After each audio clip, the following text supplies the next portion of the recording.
जय हिंद। आप सभी को स्वागत है आपके अपने YouTube चैनल SBM क्लासेस में। आज हम लोग लेके आए हैं क्लास 10th की तैयारी कर रहे बच्चों के लिए सबसे मोस्ट इम्पोर्टेंट चैप्टर जो चल रहा था मैथ का चैप्टर नंबर 6, जिसका नाम क्या था, त्रिभुज था, ट्रायंगल।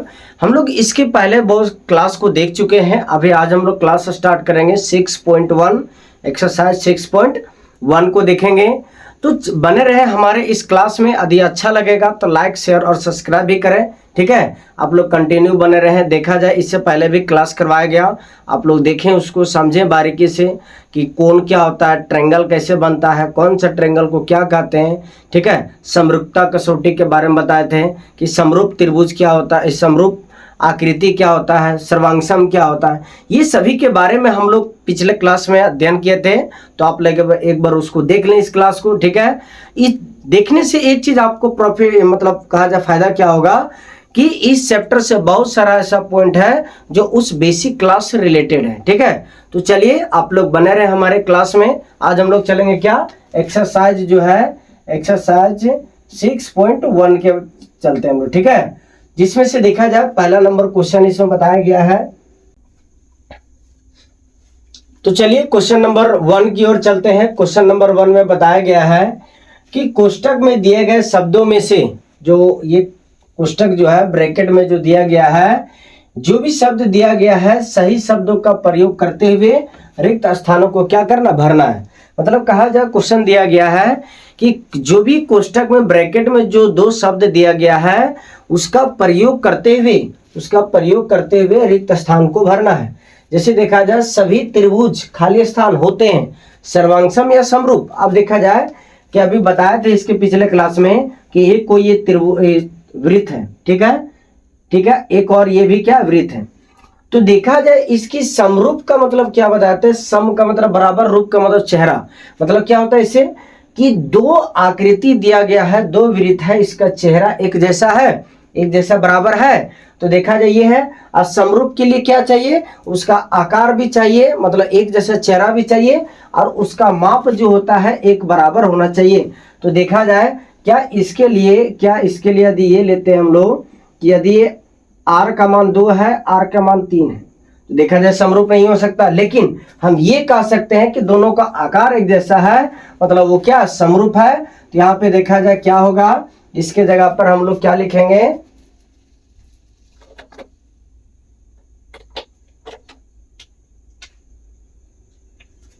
इसको हम रेड पेन से लिख देते हैं, ठीक है। तो देखा जाए इसके जगह पे हम लोग क्या लिखेंगे कि सभी त्रिभुज समरूप होती है। क्या समरूप होती है, ये होगा, ठीक है। उसके बाद देखा जाए यहीं पे क्वेश्चन क्या बताया गया कि सभी वर्ग होते हैं समरूप या सर्वांगसम। तो इसी तरीके से हम लोग देखते हैं कि कोई भी जो होता है वर्ग, यहाँ पे वर्ग की बात किया जा रहा है, तो वर्ग की बात किया जा रहा है। तो यहाँ पे देखेंगे कि इसमें जो है कि एक ये वर्ग लिए, ठीक है, एक ये वर्ग लिए। तो ये दोनों वर्ग में देखा जाए बात ये है कि इस वर्ग का आकृति मतलब आकृति एक जैसा, चेहरा एक जैसा है। लेकिन सर्वांगसम में यदि हम लोग देखते हैं कि इसका माप अलग अलग, मान लो इसका 2 2 2 है, ठीक है, इसका 4 4 4 और 4 लेते हैं। तो एक चीज देखा जाए कि इसमें हम लोग देखते हैं कि ये दोनों का एक जैसा रूप है, तो समरूप कह सकते हैं। लेकिन सर्वांगसम में क्या है कि इसका देखा जाए माप अलग अलग है, इसका माप अलग है, इसका भी माप क्या अलग है। तो इस तरीका से हम लोग कह सकते हैं कि सभी वर्ग जो है, सभी वर्ग समरूप होती है लेकिन सर्वांगसम नहीं होती है, ठीक है। ये सभी वर्ड को हम क्लियर कर दिए थे, एकदम विस्तार पूर्वक समझाए थे इसके पिछले क्लास में। तो देखा जाए इसका आंसर क्या होगा कि सभी वर्ग क्या होते हैं, समरूप होते हैं, समरूप होते हैं, ठीक है। इसका में ये हो जाएगा, ठीक है। आगे देखा जाए हम लोग क्या करते हैं इसमें कि सभी खाली स्थान त्रिभुज समरूप होती है। तो इसमें ये भी बताए थे कि सभी त्रिभुज समरूप नहीं होती है, सिवाय एक के छोड़ के सभी त्रिभुज समरूप नहीं होती है, एक जैसा नहीं होती है। अभी देखा जाए कि इसमें हम लोग चलते हैं, एक ये वृत्त है, सॉरी ये त्रिभुज है, ठीक है, ये भी त्रिभुज है। तो देखा जाए कि इसका चेहरा एक जैसा है, मानते हैं लेकिन सभी त्रिभुज नहीं होते हैं। अब एक तरीका देखा जाए कि एक ले लिए हम इस तरह का, एक त्रिभुज इस तरीका से लिए, ये भी त्रिभुज है, तो ये भी तो मेरा एक त्रिभुज है, ये भी त्रिभुज है, क्या एक जैसा है क्या? नहीं है। तो वही कह सकते हैं कि सभी त्रिभुज एक जैसा नहीं होती है, लेकिन समबाहु त्रिभुज एक ऐसा त्रिभुज है, समबाहु त्रिभुज एक ऐसा त्रिभुज है जिसकी सभी भुजा आपस में क्या होती है? बराबर होती है। ठीक है, देखा जाए ये सभी क्या आपस में बराबर है और रूपरेखा भी क्या एक जैसा है। तो इसमें देखा जाए क्या होगा कि समबाहु त्रिभुज जो होती है, ये समबाहु त्रिभुज क्या होती है? समरूप होती है। तो लिखेंगे सभी समबाहु त्रिभुज समरूप होती है। अगला देखा जाए कि ये जो क्वेश्चन नंबर 4 है, ये समरूप जो बताते हैं, समरूप के शर्त का मतलब नियम पर आधारित है। तो समरूप का शर्त क्या था? पहला कि समरूप में जो था, समरूप त्रिभुज में कि सभी संगत भुजाएं समानुपाती होती है और सभी संगत कोण जो होता है सो क्या होता है? बराबर होता है। तो इसमें देखा जाए वही लिखा हुआ है कि भुजाओं की समान संख्या है, भुजाओं की समान संख्या है, दो बहुभुज होते हैं यदि उनके संगत कोण क्या? यदि उनके संगत कोण बराबर होती है। यहाँ क्या लिखेंगे? संगत कोण बराबर हो तथा उनकी संगत भुजाएं क्या होती है? समानुपाती होती है, समानुपाती होती है। ठीक है, ये इस तरीका से इस क्वेश्चन को हम लोग कंप्लीट किए। तो देखा जाए ये सभी के जानकारी यदि विस्तार पूर्वक से लेना है कि समरूप क्या होता है, सर्वांगसम क्या होता है, ठीक है, इसको हम समबाहु त्रिभुज के बारे में क्या विस्तार की, ये सभी के बारे में जो है इसके पिछले क्लास में कराया गया, बेसिक क्लास में। यहाँ तक कि बताया जाए कि समरूप का ये क्या एक प्रकार के नियम है, शर्त है क्या कि उसके संगत कोण हमेशा बराबर होता है और संगत भुजाएं समानुपाती होती है। ठीक है, तो चलिए इस क्लास को देखा जाए कि इस क्लास को, यह पहला क्वेश्चन है, क्वेश्चन नंबर 1 में ये सभी क्वेश्चन जो है ये हर साल पूछा जाता है एक न एक। तो टारगेट देखा जाए कि 2026 में भी जो है ये चैप्टर से रिलेटेड क्वेश्चन पूछा जाएगा और पूछेगा, एकदम 100% की गारंटी इसमें देखा जाता है, संभावना है। तो आप लोग बने रहें, इस क्लास को करें, एकदम बेसिक तरीका से समझें। तो चलिए इस क्वेश्चन को उतारें, आगे हम लोग देखते हैं क्वेश्चन नंबर 2 की ओर।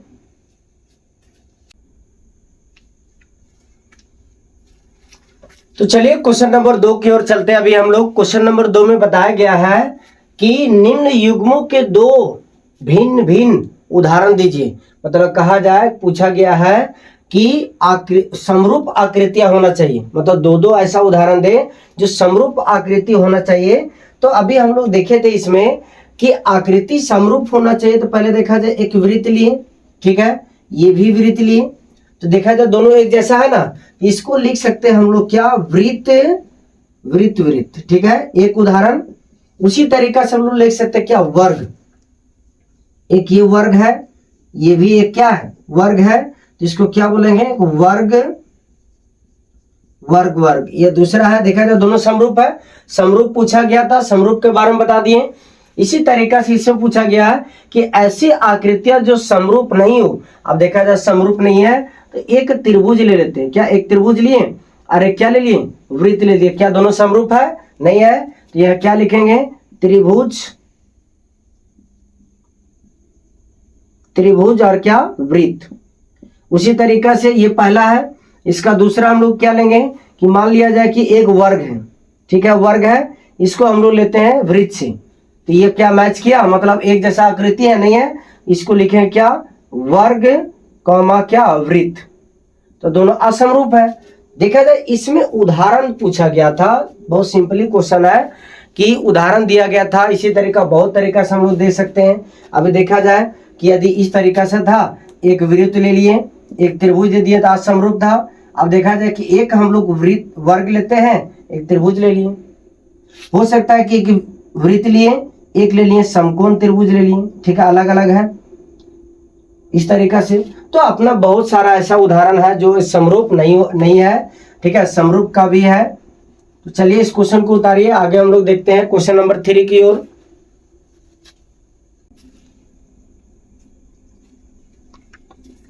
देखा जाए क्वेश्चन नंबर 3 में बताया गया है कि बताइए कि निम्न चतुर्भुज समरूप है या नहीं है। अब देखा जाए आकृति इस तरह का है तो देखने को लगता है, लेकिन देखा जाए कि समरूप का दो नियम बताए थे।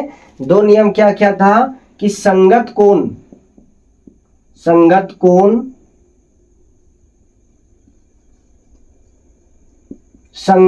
क्या होना चाहिए, बराबर होना चाहिए, पहला। दूसरा क्या था कि संगत भुजा क्या समानुपाती होना चाहिए, ठीक है। तो पहला देखा जाए कि संगत कोण जो था, ये संगत कोण बराबर होना चाहिए और भुजाएं क्या होना चाहिए, समानुपाती होना चाहिए। यहीं पे देखते हैं कि पहले कोण पे आते हैं। ये देखा जाए कि एंगल डी जो है ये क्या है 90 डिग्री। यहाँ पे देखा जाए कि एंगल डी जो है 90 डिग्री है और एंगल एस क्या है 90 डिग्री नहीं है। तो देखा जाए और देखते हैं कि एंगल सी इसमें जो है वो एंगल आर के बराबर है क्या, नहीं है। उसी तरीका से एंगल बी को देखते हैं, एंगल क्यू पे ये भी बराबर नहीं है। और एंगल ए को देखते हैं हम लोग किस पे, एंगल पी पर, ये बराबर नहीं है। तो ये नियम मेरा फेल कर गया। संगत कोण हमेशा क्या बराबर नहीं, इसमें तो बराबर तो है नहीं। तो देखा जाए पहला नियम फेल कर गया। अब यहाँ पे देखा जाए भुजा का देखते हैं कि एस और आर को यदि देखते हैं तो 1.5 सेंटीमीटर है, इसका 2 गुना है, मानते हैं। देखा जाए 2 गुना सभी में आ रहा है, ये भी 1.5 है तो इसका 2 गुना ये है, ठीक है। इसका ये है तो इसका 1.5 गुना इसका, मतलब संगत भुजाएं जो है समानुपाती है मानते हैं, लेकिन क्या कोण है बराबर नहीं है। इसीलिए देखा जाए लिखेंगे कि समरूप या समरूप क्या नहीं है। देखा जाए इसको इस तरह लिखेंगे, ठीक है। चतुर्भुज PQR इसको इस तरह नहीं लिखते हैं, ठीक है। यही केवल लिख देंगे तो ये मेरा समझ में आ जाएगा कि जो है जो भी आकृति दिया गया वह समरूप नहीं है। तो चलिए आज का क्लास यहीं समाप्त होता है, चैप्टर नंबर 6.1 को, ठीक है। इससे देखा जाए, इससे सबसे पहले पॉइंट कि इस चैप्टर का 6.1 का जो है 6.1 का पहला नंबर क्वेश्चन को एकदम जिद से तरीके से याद रख लें। क्या ये VVI क्वेश्चन है 2026 के लिए, ठीक है। ये क्वेश्चन नंबर 1। चलिए अगला क्लास हम लोग देखेंगे, बहुत ही जल्द आ रहे हैं, ठीक है, क्लास लेके 6.2। तो 6.2 से स्टार्ट करने के लिए हम लोग कुछ प्रमेय के बारे में पढ़ेंगे, ठीक है। तो चलिए आज का क्लास यहीं समाप्त करते हैं। यदि आपको यह क्लास अच्छा लगा होगा तो लाइक, शेयर और सब्सक्राइब भी करें। हाँ, बेल आइकन को दबाना ना भूलें, क्योंकि हमारे हर एक क्लास का नोटिफिकेशन आप लोग तक बहुत ही तीव्र गति से पहुंचेगा, ठीक है। तो चलिए, जय हिंद आप सभी को, जय झारखंड, जोहार।